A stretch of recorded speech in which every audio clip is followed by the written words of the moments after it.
In our awareness as persons, there's probably nothing more fundamental than our awareness of right and wrong and the responsibilities that come with that awareness. That we call conscience.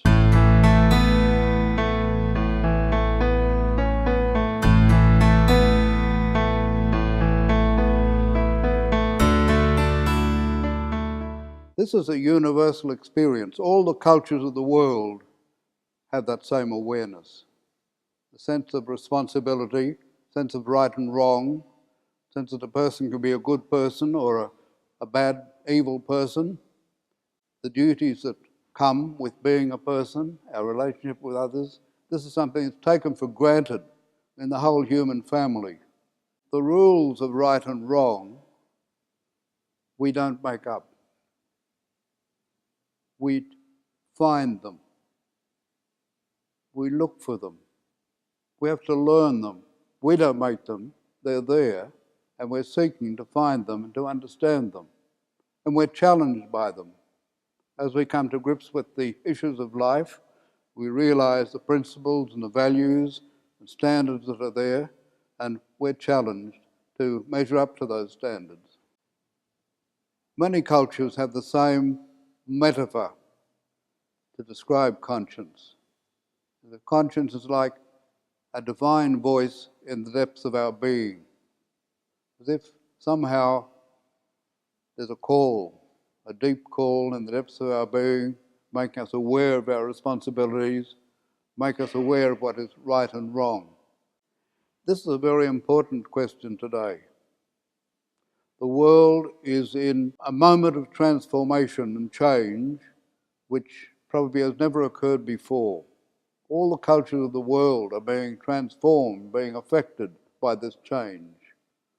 And peoples who've lived for centuries and ages and many, many generations with traditions and values and standards now find all these things being upset. So that means that conscience becomes far more important in our personal life. Pope John Paul II said once, being a good person doesn't depend on just doing the right things. Being a good person depends on owning values, and making those values your own, shaping your personality by the values you own. This is why it's so important now in this topsy-turvy world for people to understand conscience and take up the responsibility of conscience. Now, because of this changing situation in the world, there's much discussion of conscience. When people lived in very stable societies with standards and values that were taken for granted, it wasn't so complex. And the urgency of understanding conscience and applying conscience wasn't there. But in today's world, it is far more pressing, and we'll find the Second Vatican Council has taken up this challenge. And for the first time in official teaching, the place of conscience has been stressed in the official teaching of the Church. Now, I'm going to give you an interpretation of conscience that is traditional. It's the interpretation of leading Catholic thinkers. Thomas Aquinas, the greatest thinker of the Middle Ages, one of the greatest thinkers the Church has ever had, been upheld as an authority age after age in the Church, and Cardinal Newman in the 19th century, a giant. You know his story. He was an Anglican clergyman. As a scholar, a historian, he thought his way into joining the Catholic Church. He's recognised as an outstanding thinker, a tremendously rich mind, most insightful mind, and in touch with the realities of ordinary people's lives.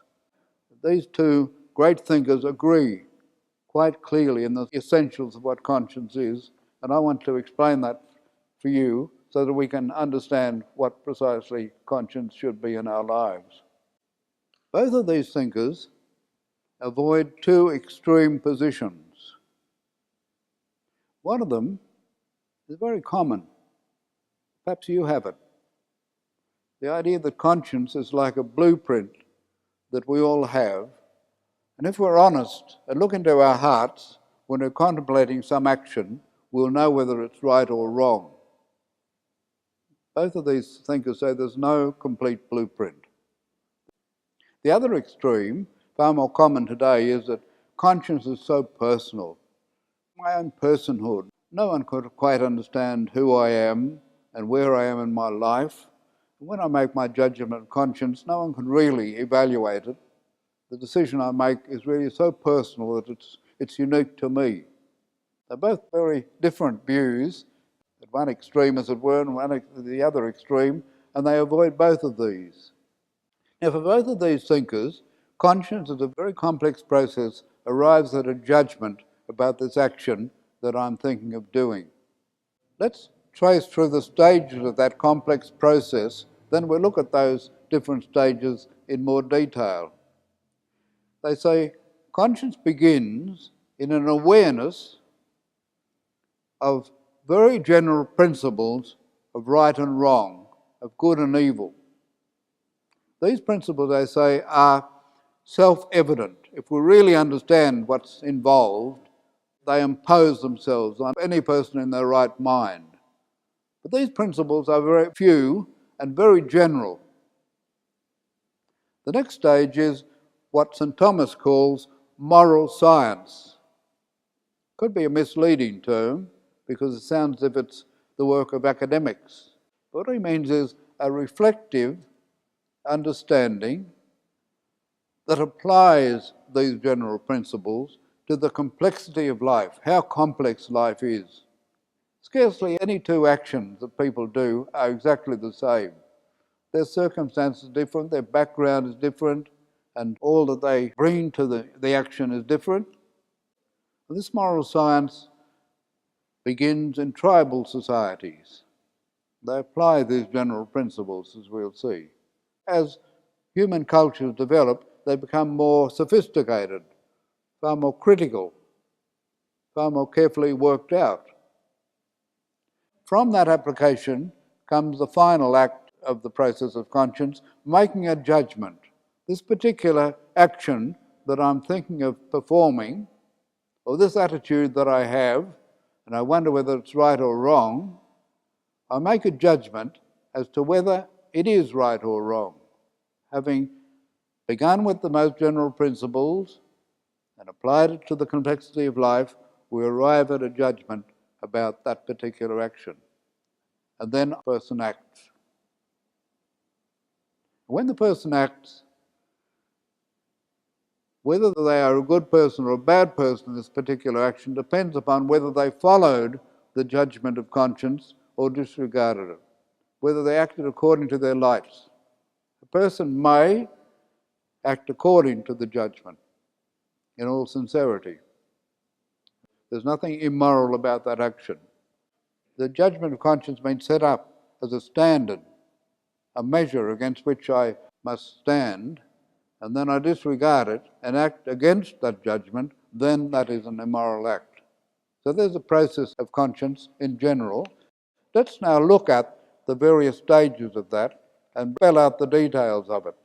I'm going to give you three general principles. They are very general and they're self-evident, these principles. That means if we grasp the reality involved, we must agree with this principle. I'll give you a very simple example of something that's self-evident. If we understand what a whole is, W-H-O-L-E, and a part, it's self-evident that a whole is greater than a part. There's a very, very simple example of a self-evident principle. If we understand what's involved, we can't escape the truth of the principle.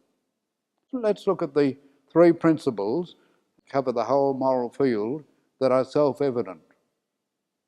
The first is, murder is evil.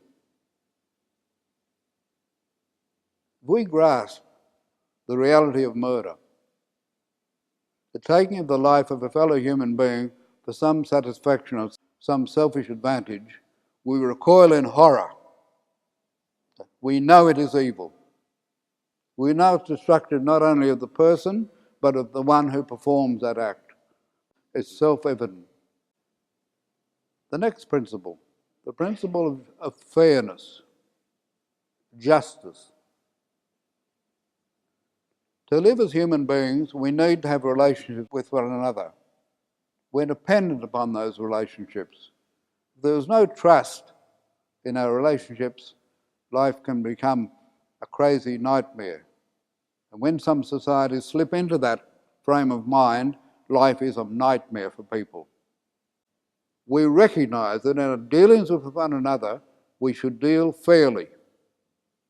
If we take an advantage of another person because we're more powerful or we're in control of more information or whatever it is, this is unjust.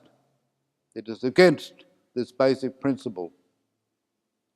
In families, in school, in classrooms, one of the first things you hear, it's not fair.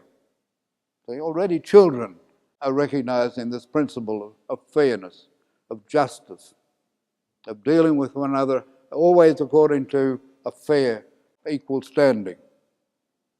And then finally, the last principle is to do with our sexual life. The principle is that sexuality brings a great responsibility. If we really understand, take seriously what human sexuality is, the giving of a man and woman to one another in what is the most intimate and complete act of self-giving.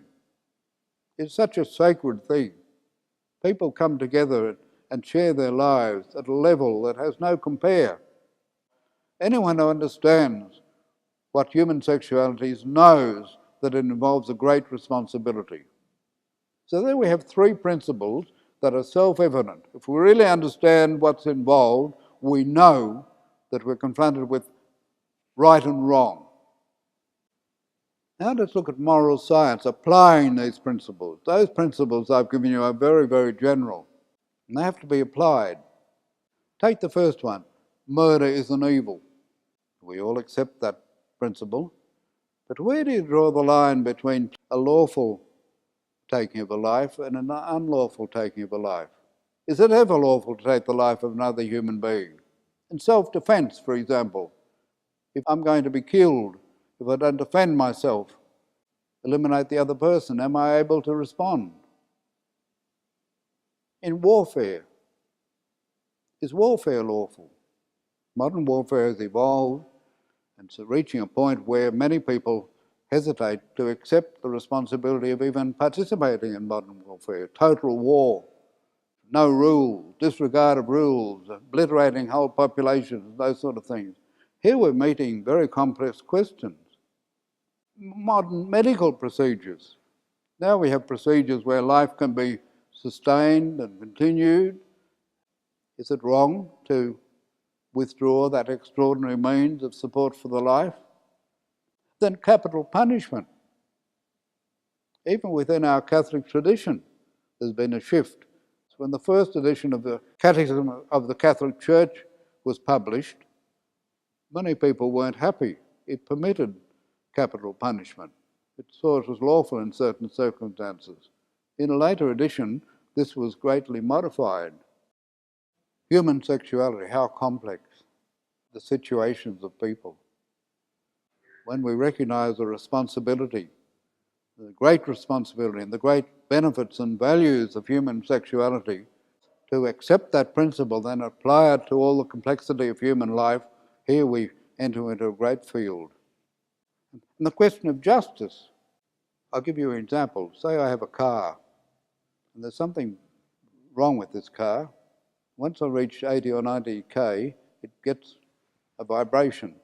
I take it to the mechanic, and he says, "Oh, there's something badly wrong with this car. It's going to be very expensive to put that right, so I'm going to sell the car." So I advertise the car. The person who comes along with their checkbook and likes to look at the car and is about to buy it, do I have to tell that person about the defect of the car? Well, even ancient Roman law said, let the buyer beware.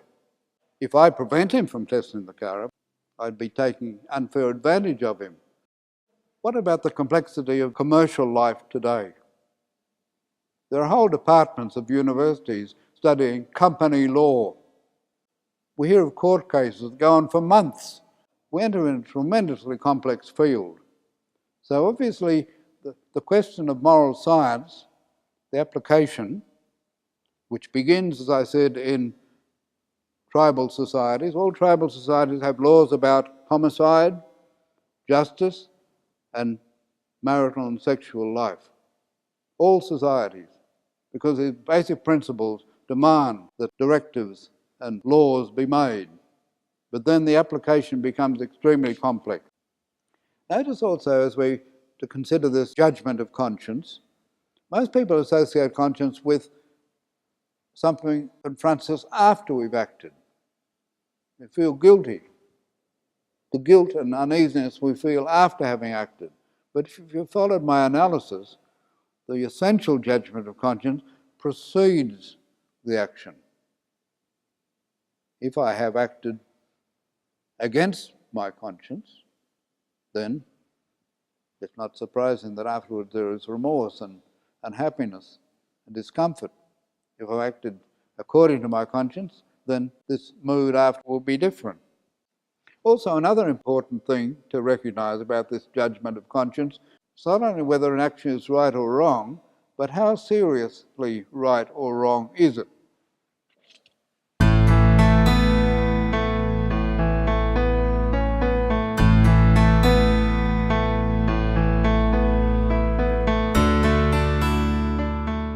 We've looked at the process of conscience.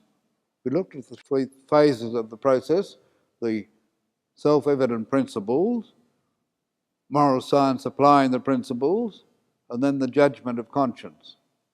Let's now look at some of the practical implications of the analysis we've made. And this will help us to get a grip on it as far as our own personal life is concerned. First of all, we must not confuse conscience with feelings and emotions. If I sold my car and I'd prevented the person having a test drive in order to get a good check out of him, well, afterwards I'd feel pretty miserable, wouldn't I? I'd feel degraded, unhappy with myself. Those feelings are not conscience. They are a consequence of conscience. Normally those feelings support conscience. Normally they echo the reality of conscience, but they are a very crude guide. Some people, in sexual matters, have very strange feelings. If they took those feelings of shame or whatever as their guide of conscience, they'd be completely misled. On the other hand, some very evil people, people who perform extremely evil and destructive acts, may feel no remorse whatsoever. So it's very important to recognize it's not the feelings, it's the judgment. This is an important question because Sigmund Freud, one of the founders of modern psychology, he made a lot of these feelings, which he called the superego. See, for Freud, the ego was the person who is in charge of their life and reacting consciously. But the superego is like something imposed on that, which is the echoes of our childhood formation. If we grew up in an environment where people said, now, but you be good, now you sit down here and tidy your room, and don't you do that, and this is very naughty, and this is shameful, and whatever. All those things echo in our minds, and they're like an imposition that can affect our whole reaction of shame and responsibility and so forth. We've got to distinguish between that and the genuine judgment of conscience. Unfortunately, Freud didn't do that.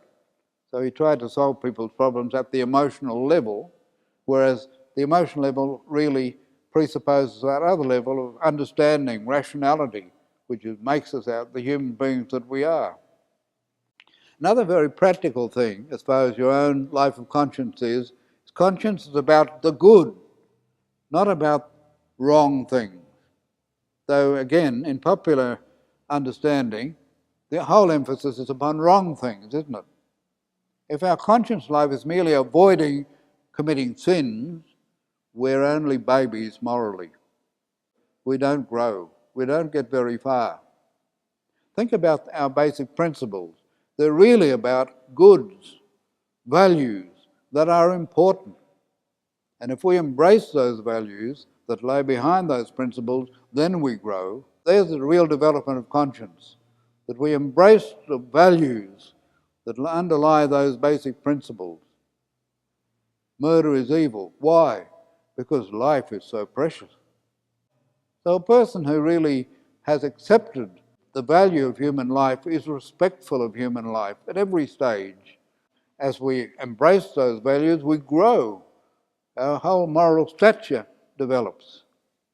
And then justice. If we recognise that justice is really respecting the rights and the dignity of other people, if when we deal with other people, we're aware of their dignity, of their rights, and it's second nature to us to uphold their rights, never take advantage of them, never put them down, then we're growing as human beings. Made in the image of God, we're growing in that image.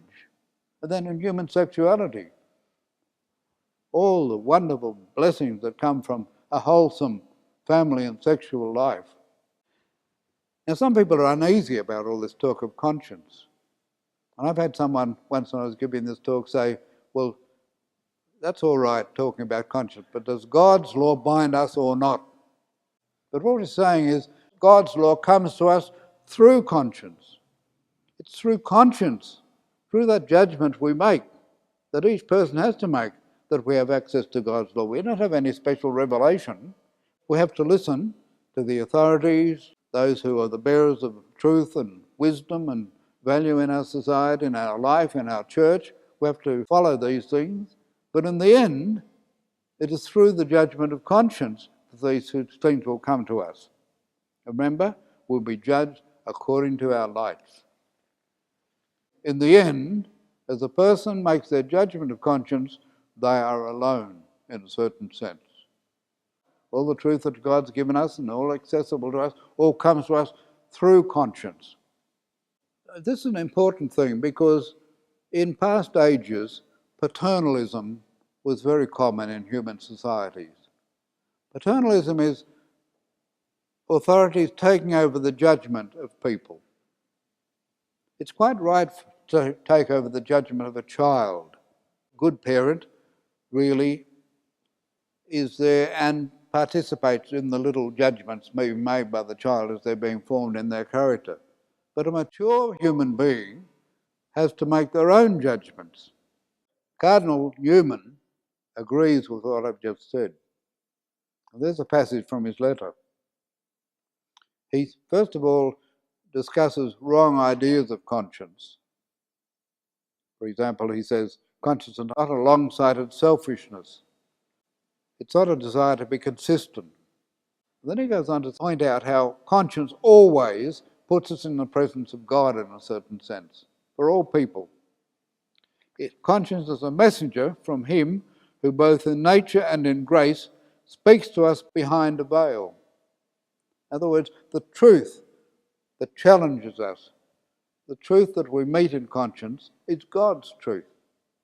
Then he goes on to say, conscience is the aboriginal vicar of Christ. All that Christ stands for comes to us through conscience. There's Newman's idea. And all of this is accepted by the Second Vatican Council. Conscience is the most secret core and sanctuary of a person. There the person is alone with God, whose voice echoes deep within them. Newman speaks about the supreme authority of conscience. The primacy of conscience is perhaps a misleading phrase, as if it stands above God's law, it's in opposition to God's law. Well, I've explained it's in no way opposition to God's law. It mediates God's law, it brings God's law to us. But it is, in the end, has its own uniqueness in our life in the making of our decisions. In its teaching on conscience, the Council says, in our life of conscience, we Christians join humanity in the search for truth. In the search for truth, many frequently err. But the Council says, by invincible ignorance. That's a technical term for moralists. It means an ignorance we can't overcome in our circumstances. Even if it errs, the Council says, conscience does not lose its dignity. People, their wholesomeness as moral persons depends upon whether they act according to their lights. Cardinal Newman again speaks of this difficulty of the process of conscience, its subtlety, and how easily it can go astray. The sense of right and wrong is so delicate, so fitful, so easily puzzled, so subtle in its argumentative methods. This sense is at once the highest of all teachers, yet the least luminous. So he honours conscience and says it's absolutely fundamental to human life, yet he acknowledges it's a flickering light for many people, and in the end many people err. Well, where does that leave us? Thomas Aquinas gives us what he calls the principle of goodwill. If we can kneel down humbly before God and say, I'm seeking the truth, I really want to live the truth. I've weighed up all the aspects of this question and all my responsibilities and its complexities. I've listened to those who teach and those who are wise, and in the end I make this decision, knowing that I could be wrong, but I make it honourably and humbly before you, open to learning, ready to learn if I have more to learn. If we can make our conscious decision in that spirit, then that is a wholesome act of conscience. We're acting in good conscience, Aquinas says. A very, very important principle. So Newman again says, active conscience must follow upon serious thought, prayer, and all available means of arriving at the right judgment. When you can honestly say that, and I'm seeking the truth, before God now I make my decision, we can say we're acting in good conscience. This is important. We're not only judged before our conscience, but we're also responsible for our conscience. We must be truly open to the truth.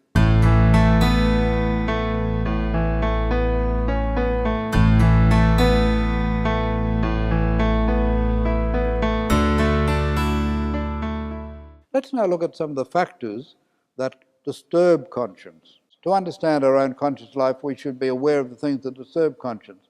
And first of all, severe emotional disturbance. A person who is overwhelmed by anger or fear may do things for which they're not responsible. We all know that. But a person who has a psychiatric breakdown, which makes it very difficult for a person to assume their responsibilities, these greatly hamper the functioning of conscience. And then anxiety states. People are hamstrung by these states. Scruples are a form of anxiety. Scruples are an anxiety that lasts on whether I've done wrong.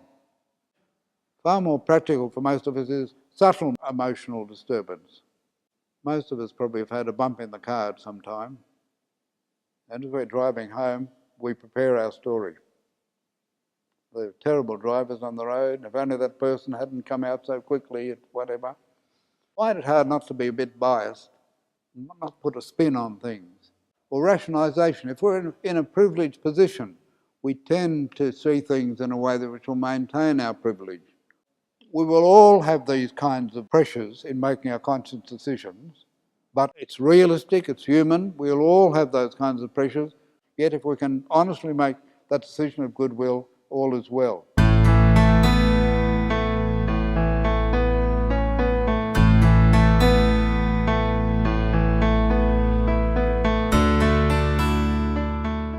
We should be grateful that the Second Vatican Council affirmed the importance of conscience in our life today. It was most necessary in this changing situation of the world that we be reminded and encouraged to live by our conscience. As I said yesterday, paternalism was very widespread in society, in human society, and in the church, whereby people's decisions, in a certain sense, were made for them. And moralism. Those of us who are moral guides and teachers and pastors have to avoid the danger of falling into moralism. A moralist is a person who knows what's right and what's wrong and is very certain of it and feel very pleased with themselves for telling everyone about it. And we who are guides in the church and teachers and parents, we must learn from Christ, the great moral educator.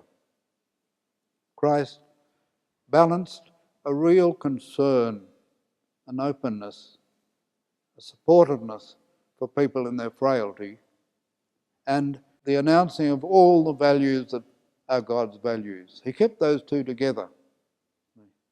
Think of that case in which the woman taken in adultery is brought before Christ by these hypocrites who are trying to find something against him. Not only about how he treated her, which was superbly beautiful, but the way he treated these people who had brought her. You know, he wrote on the ground and said, "Let the first one without sin cast the first stone." Gradually they left, and probably they were a little closer to a truly moral authenticity as they left. There's Christ, the moral educator. So the church has to find that balance, being able to help people take that next step in their journey of life. That's what Christ did. That's what the church should do.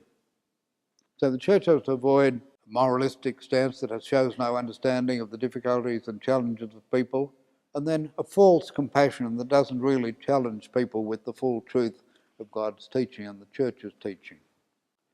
We must recognise that the church's teaching has been extremely important for the whole world. In authoritative teaching in the church, some of that is what we call infallibly definitive. There's not much of that teaching. The teaching of the church has committed itself to irrevocably. And if you do not accept this, then you cannot have fellowship in the church. But apart from that, you have authoritative teaching that is not of that extreme kind. And down through the ages, that teaching has been extremely important for the well-being of the whole human family, that kind of teaching. In fact, there's no definitive, infallible teaching on moral matters. Many things are quite clearly beyond all doubt, but the church has never defined, in that ultimate sense, any moral matter. But obviously the church's moral guidance down through the ages has been extremely important, not only for the members of the church, but as a witness to the whole church.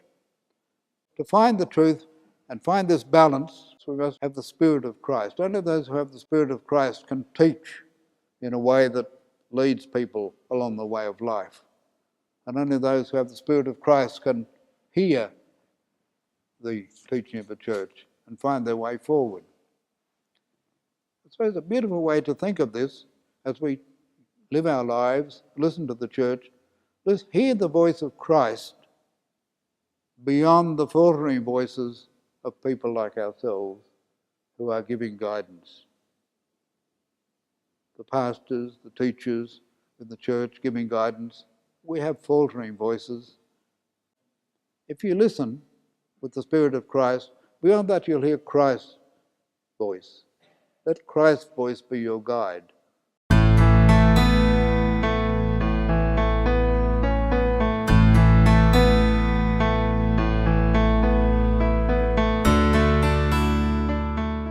I want to conclude now by referring to a pastoral letter of the Australian bishops in 1974, which made a great deal of conscience. In the aftermath of the encyclical Humanae Vitae about marital morality, the bishops had, immediately after the encyclical, issued a statement in which they agreed with the papal teaching and encouraged everyone to follow the papal teaching. But among the bishops, there were many who were not satisfied that that was helpful enough to people. So in 1974, they brought out another letter, which is of great importance. And it's a great pity it's not more widely known by our Catholic people. So first of all, they reaffirmed the Pope's teaching and identified themselves with that teaching. Just a brief word on that. The basic Catholic teaching is that the relational aspect of sexuality and the life-giving aspect should not be separated. If you take the relational and leave the life-giving aspect out, then it's not full sexuality. If in some artificial way you prevent that. On the other hand, if you take the life-giving aspect and don't have the relationship, is a danger to the values of human sexuality. So there's a great wisdom in the Church's stand. It's the application of that basic principle, really, that is very, very challenging. And before the Pope's encyclical, Catholic moralists were not agreed. There was quite a wide range of views about how this new method of hormonal intervention in the life cycle could be integrated into Catholic morality. But Pope Paul VI took a stand on this and reaffirmed the basic principle and gave authoritative teaching. So the bishops identified with that, but then they noted the confusion that exists today in the whole world about the matter, and then within the Church itself, because of the great debate that had gone on prior to the encyclical. So they stressed the role of conscience. In any consideration of this question, it's necessary to understand the role of conscience in moral guidance. Conscience for them is a practical judgment or dictate of reason by which one judges what here and now is to be done. They're identifying with the approach of Aquinas and Cardinal Newman. In the final analysis, conscience is inviolable. Conscience is the last norm and measure against which we must stand. It's not a law unto itself, must be open to the truth, and it's certainly not infallible. It may be mistaken. So it must involve an openness to a seeking of the fullness of the truth. Having said all these things, they then make this very important statement.